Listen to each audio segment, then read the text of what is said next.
Good evening, class. My name is Jeff Hall, and I wanted to talk about my paper called Total War as the Irrational Ideological Terminus of Clausewitzian Friction. Basically, I presented an analysis of the historical precedents of the ideas of both absolute war as espoused by Clausewitz and total war as espoused by Ludendorff. Ultimately, I investigated a couple wars. I looked at the Second and Third Punic Wars because they represented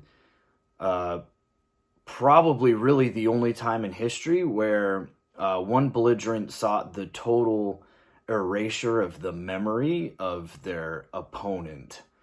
The Second Punic War, of course, was 218 to 202 BC, and it was the invasion of Italy by Hannibal and his ultimate defeat at Zama by Publius Cornelius Scipio Africanus.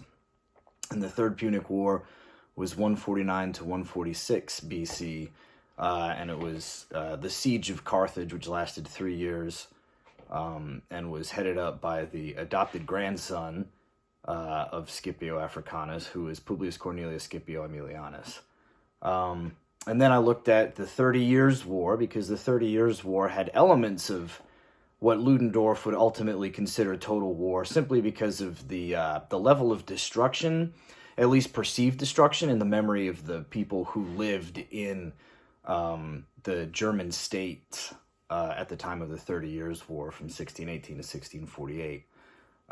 Next, I looked at the Napoleonic Wars, and essentially talked about the uptick in destructivity because of changing technologies, part of it, but also because some of those commanders really had an understanding of warfare that surpassed a lot of people who had come before them.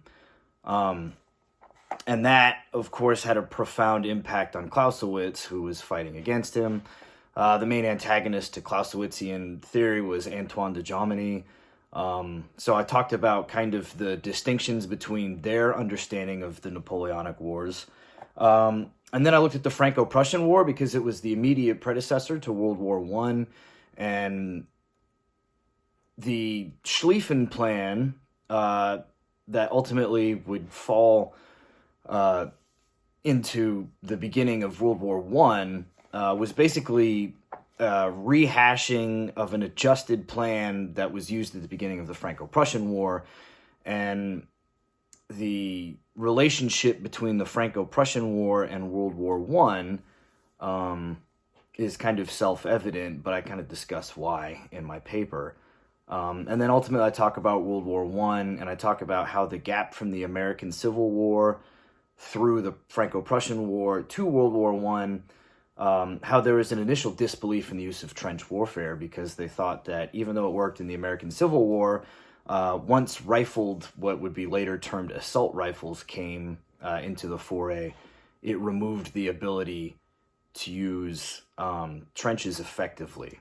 So I kind of talk about all those things, and really at the end of the day, I think that it was the xenophobia and the German nationalism that distorted the perspective of Ludendorff so much that he took Clausewitzian principles and tried to apply them in ways that did not reflect reality on the battlefield. And that was detrimental to him and ultimately Hitler in the Second World War. Thank you very much.